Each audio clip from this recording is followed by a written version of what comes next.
दोस्तों नमस्कार। Study point पे आपका स्वागत है। तो दोस्तों आज का अपना वीडियो है डाइजेस्टिव सिस्टम पे, पाचन तंत्र पे। ये जनरल साइंस का एक टॉपिक है दोस्तों, पाचन तंत्र। ठीक है, ये टॉपिक अपने आरबीएससी सीबीएसई 10th क्लास में भी आता है और जो भी कॉम्पिटिटिव एग्जाम से आते हैं, जैसे कि रीट का चल रहा है, सीटेट का चल रहा है, एलडीसी कलर का, जो भी सभी जनरल साइंस आता है उनमें ये टॉपिक आता है। इसलिए दोस्तों ये टॉपिक क्या है, बहुत ही महत्वपूर्ण, वेरी वेरी मोस्ट टॉपिक है। इसमें क्वेश्चन पूछे जाते हैं। ठीक है, तो अब देखो दोस्तों, इसमें पाचन तंत्र, दोस्तों पाचन तंत्र है ना, इसके अंदर पाचन की क्रिया की जाती है। क्या की जाती है? पाचन की क्रिया। पाचन तंत्र में क्या की जाती है? पाचन की क्रिया। ठीक है दोस्तों, अब देखो देखते हैं अपन पाचन की क्रिया होती क्या है। तो दोस्तों देखो, पाचन ये क्या है, जैसे ही अपन भोजन लेते हैं, उसका जो भोजन लेते हैं वो जटिल होता है और कार्बनिक पदार्थ के रूप में होता है। ठीक है, तो उन जटिल कार्बनिक पदार्थों को पाचन की क्रिया के द्वारा सरल कार्बनिक पदार्थों में बदला जाता है।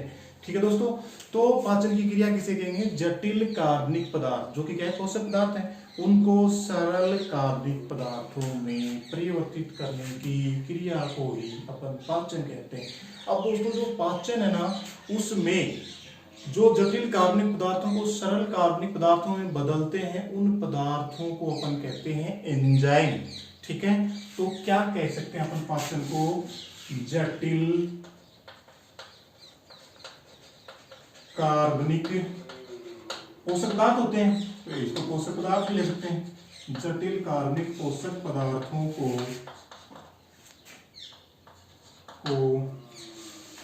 सरल कार्बनिक पोषक पदार्थों में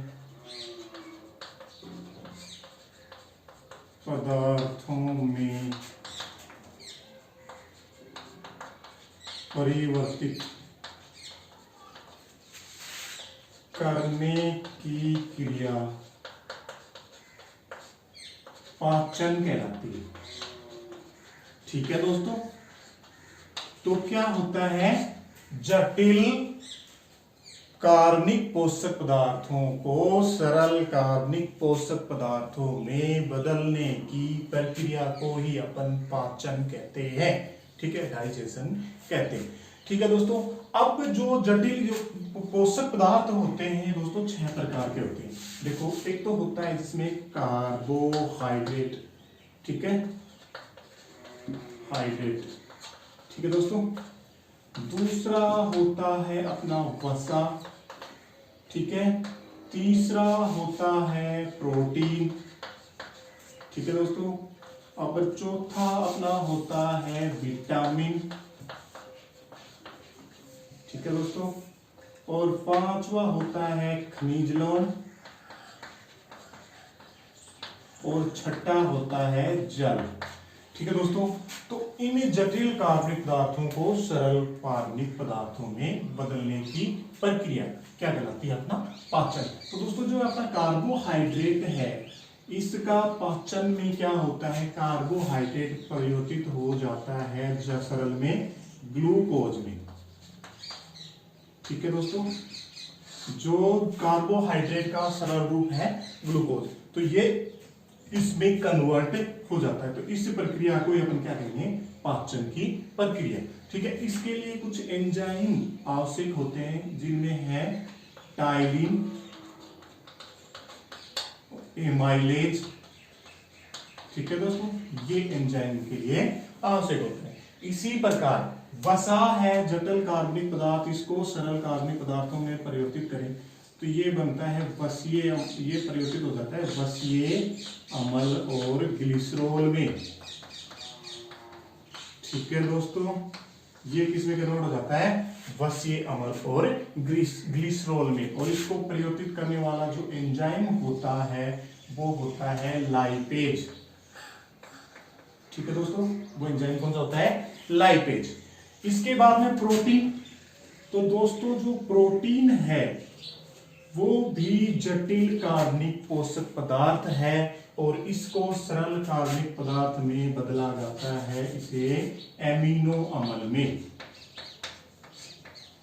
इसे बदला जाता है एमिनो अम्ल। ये क्या है? एमिनो अम्ल प्रोटीन की संरचनात्मक इकाई, ठीक है। और इसको बदलने के लिए जो एंजाइम होते हैं, एक तो होता है ट्रिप्सिन, ठीक है दोस्तों, एक होता है रेनिन और एक होता है पेप्सिन। जो दोस्तों जो अपना रेनिन होता है ये सिर्फ केसीन प्रोटीन को केसीन प्रोटीन का पाचन करता है, और केसीन प्रोटीन होती है दूध में, ठीक है। किसमें पाई जाती है? दूध में जो प्रोटीन, तो इसको कौन करता है? रेनिन। अब दोस्तों बच गए कौन से? विटामिन, खनिज लवण और जल। इनका पाचन नहीं होता, ठीक है दोस्तों, इनका पाचन नहीं होता। ये सीधे के सीधे क्या है? वैसे के वैसे भोजन के रूप में लिए जाते हैं, इनका पाचन नहीं होता। तो अपन पाचन की परिभाषा देखी क्या है? जटिल कार्बनिक पोषक पदार्थों को सरल कार्बनिक पोषक पदार्थों में परिवर्तित करने की प्रक्रिया ही पाचन कहलाती है, ठीक है।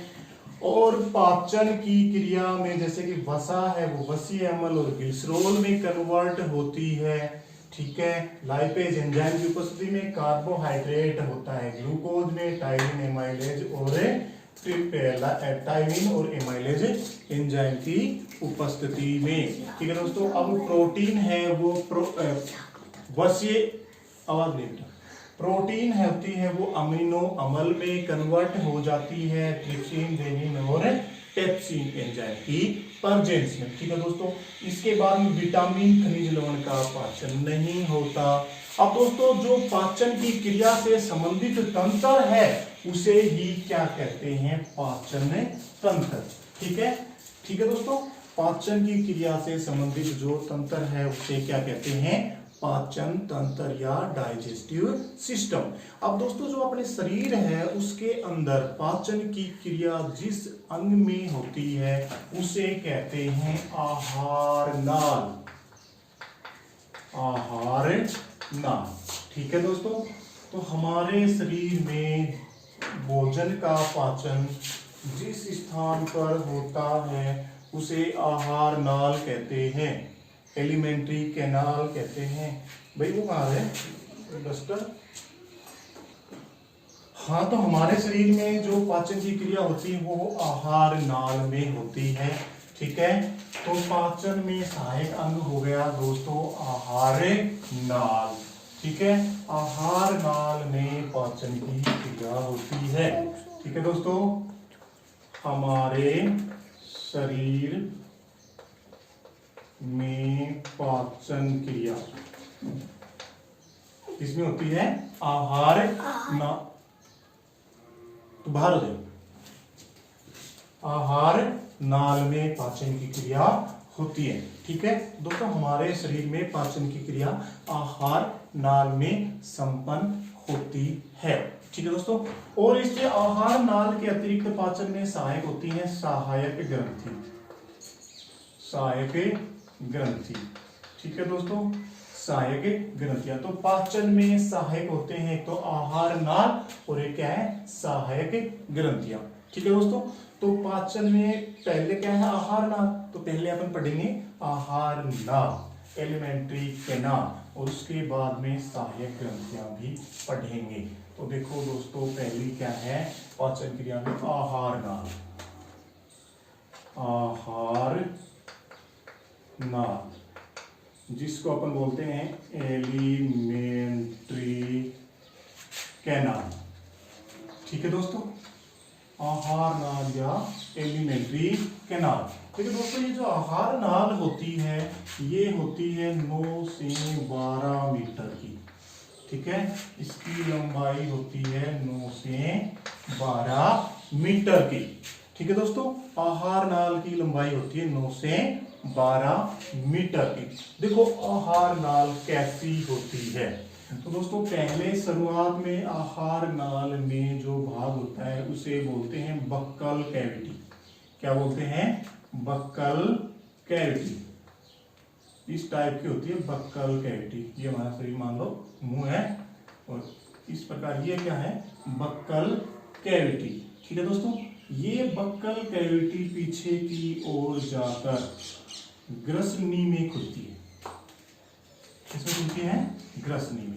ठीक है, अब ये जो ग्रसनी है, ये ग्रसनी ग्रास नाल में खुलती है। ठीक है दोस्तों, अब ये जो ग्रसनी है इसको बोलते हैं अपन क्या, मुख गुहा।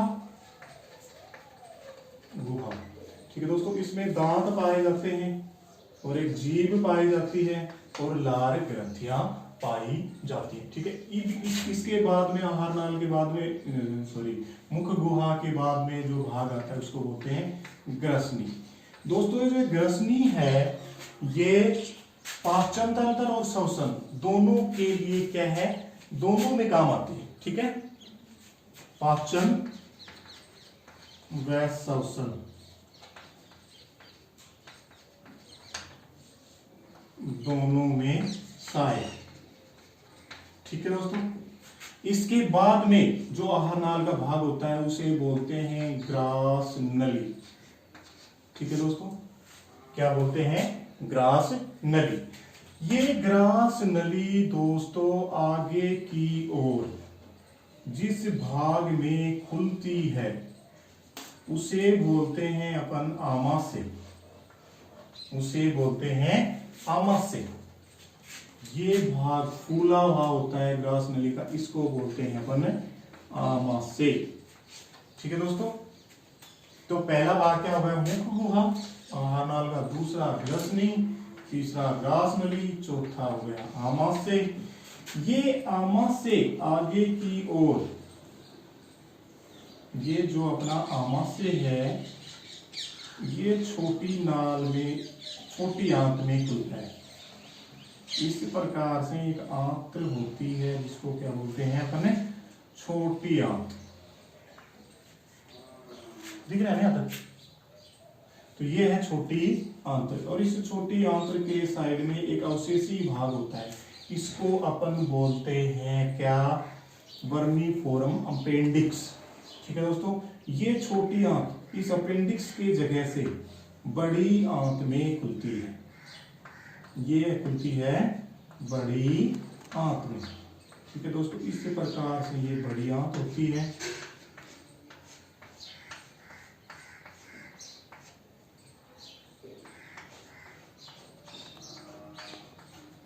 और बड़ी आंत का जो लास्ट ये पार्ट इसको मलाशय, और मलाशय के लास्ट में होता है एनस या गुदा।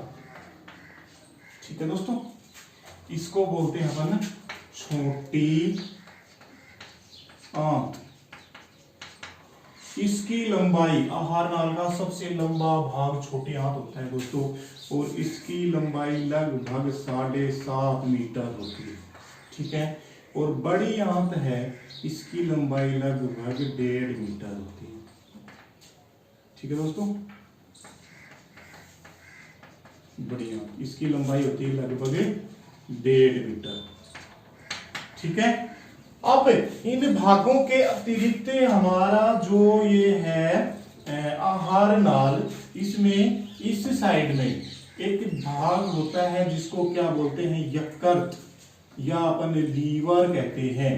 ठीक है दोस्तों, क्या कहते हैं, यकृत या लीवर। और ये यकृत या लीवर होता है, ये क्या है, हमारे शरीर की सबसे बड़ी ग्रंथि, largest gland of our body. ठीक है, और ये अंतःस्रावी ना होकर बहिस्रावी ग्रंथि होती है, एक्सोक्राइन ग्लैंड। ठीक है, और ये अपने स्राव को जो जिस में डालती है उसको बोलते हैं दोस्तों पित्ताशय। इसको बोलते हैं पित्ताशय। ठीक है, और ये क्या है, यकृत, पित्ताशय। ठीक है, इसमें स्टोर करती है, और ये पित्ताशय जो स्टोर स्रावित पदार्थ है इसको छोटी आंत में डाल देता है, इस प्रकार। ठीक है दोस्तों, अब ये जो छोटी आंत और आमाशय के बीच में भी एक ग्रंथि होती है। ठीक है दोस्तों, यहां पे जुड़ी रहती है, जिसको अपन बोलते हैं अग्नाशय। क्या बोलते हैं इसे, अग्नाशय। ठीक है दोस्तों। तो इस प्रकार से ये अपनी क्या हुई, आहार नाल। एक बात फिर से देखते हैं, आहार नाल क्या है, भोजन का पाचन करती है। आहार नाल के कुछ भाग होते हैं। आहार नाल कई जगह से लंबी होती है, कई जगह से फूली हुई होती है। आहार नाल की लंबाई होती है लगभग 9 से 12 मीटर के बीच में। और इस आहार नाल की लंबाई जो शाकाहारी होते हैं, शाकाहारी, उनमें आहार नाल की लंबाई क्या होती है, ज्यादा। शाकाहारी में लंबाई अधिक होती है आहार नाल की मांसाहारियों की तुलना में। क्यों? क्योंकि जो शाकाहारी भोजन पाया जाता है, जो तो जो शाकाहारी होते हैं उनमें जो भोजन होता है वो शाक होता है, जैसे कि तो जिसका सेलुलोज होता है, जिसके पाचन के लिए सरफेस एरिया की ज्यादा, मतलब सरफेस एरिया की अधिक आवश्यकता होती है। इसके कारण आहार नाल की लंबाई जो शाकाहारी जीव होते हैं उनमें अधिक होती है मांसाहारियों की तुलना में। ठीक है, तो जो आहार नाल है उसका पहला भाग होता है मुख गुहा। इस मुख गुहा में दोस्तों एक तो होती है जीभ, दूसरा होता है दांत, और तीसरी होती है लार ग्रंथि या लालारस ग्रंथि। ठीक है दोस्तों।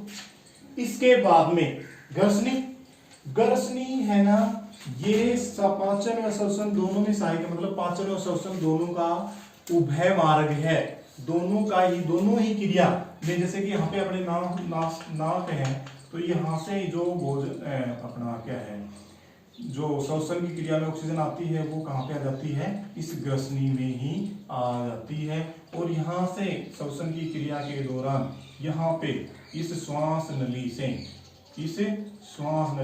नली में उपास्थि छल्ले होते हैं इस प्रकार, ये क्या है, श्वास नली।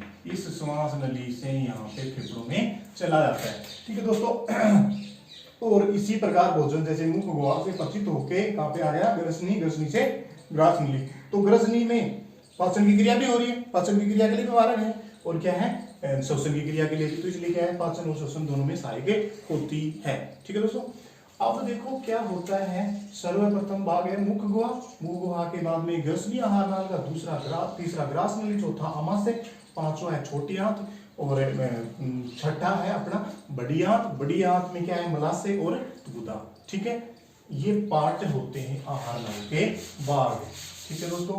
तो आहार नाल के भाग दोस्तों, पहला क्या है, मुख गुहा।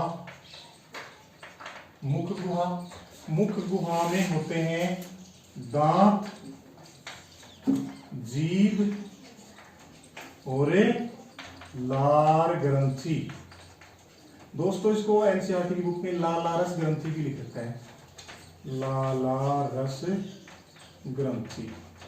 ठीक है दोस्तों। अब तो दूसरा आहार नाल का भाग होता है दोस्तों, आहार नाल का दूसरा भाग होता है ग्रसनी। ठीक है दोस्तों। तीसरा भाग होता है ग्रास नली। ठीक है दोस्तों। चौथा भाग होता है अपनी आहार नाल का आमाशय। ठीक है दोस्तों। पांचवा भाग होता है छोटी आंत। ठीक है दोस्तों। और छठा भाग होता है बड़ी आंत। इसको क्षुद्रांत्र भी बोलते हैं। ठीक है दोस्तों। इस बड़ी आंत इसको बोलते हैं बृहदांतर। ठीक है दोस्तों, इसको बृहदांतर भी बोलते हैं। अब ये जो बड़ी आंत है, इसमें लास्ट में क्या होता है, मलाशय, जिसमें मल इकट्ठा होता है और फिर मल द्वारा त्याग दिया जाता है। मल द्वार जिसको क्या बोलते हैं, एग्नस या गुदा। ठीक है, ये हो गए आहार नाल के विभिन्न भाग। मुख गुहा में दांत, जीभ, लार ग्रंथियां पाई जाती हैं, फिर ग्रसनी आती है, फिर ग्रास नली, फिर आमाशय, फिर छोटी आंत, फिर बड़ी आंत। इसके बाद में दोस्तों अगला भाग है क्या, सहायक ग्रंथियां। तो सहायक ग्रंथियां जो पाचन की क्रिया में जो सहायक ग्रंथियां होती हैं वो ये होती हैं सहायक ग्रंथि। दोस्तों पहली तो होती है लार ग्रंथि, ठीक है, 3 जोड़ी होती हैं ये, 3 जोड़ी।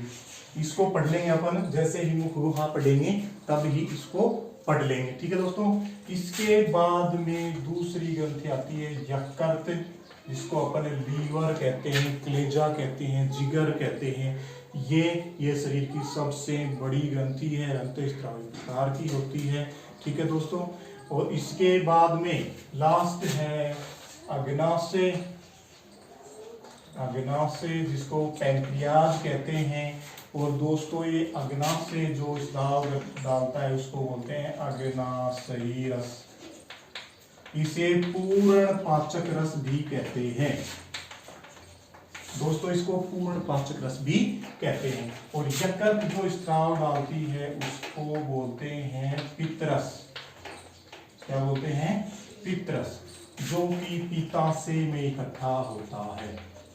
दोस्तों ये जनरल बातें हुई किसके लिए? अपनी पाचन तंत्र के लिए। आहार पाचन तंत्र में 2 अंग काम करते हैं, तो आहार नाल और एक सहायक ग्रंथियां। आहार नाल के भाग होते हैं, पहला मुख गुहा, दूसरा हो गया ग्रसनी, तीसरा ग्रास नली, फिर आमाशय, फिर छोटी आंत, फिर बड़ी आंत। छोटी आंत की लंबाई 7.5 मीटर, बड़ी आंत की लगभग 1.5 मीटर होती है, ठीक है। और इसके बाद में सहायक ग्रंथियां, सहायक ग्रंथियां में लार ग्रंथि जो 3 जोड़ी होती हैं, ठीक है, लार के स्त्रावित करती हैं, लार में टाइलिन एंजाइम पाया जाता है, ठीक है। इसके बाद में तो अगली जो ग्रंथि है वो है यकृत। जो यकृत है वो अपना जो स्रावित रस है वो पित्ताशय में इकट्ठा करती है। पित्ताशय को गाल ब्लैडर भी कहते हैं, पित्त की थैली बोलते हैं जो, ठीक है। और ये पित्त रस है, इसमें 2 पदार्थ पाए जाते हैं, तो पित्त लवण और एक पित्त वर्णक, ठीक है दोस्तों। अब इसके बाद में दोस्तों अगली है अग्नाशय ग्रंथि। अग्नाशय ग्रंथि अग्नाशयी रस स्रावित करती है, छोटी आंत में डालती है, और अग्नाशयी रस होता है उसको पूर्ण पाचक रस भी कहते हैं, ठीक है दोस्तों।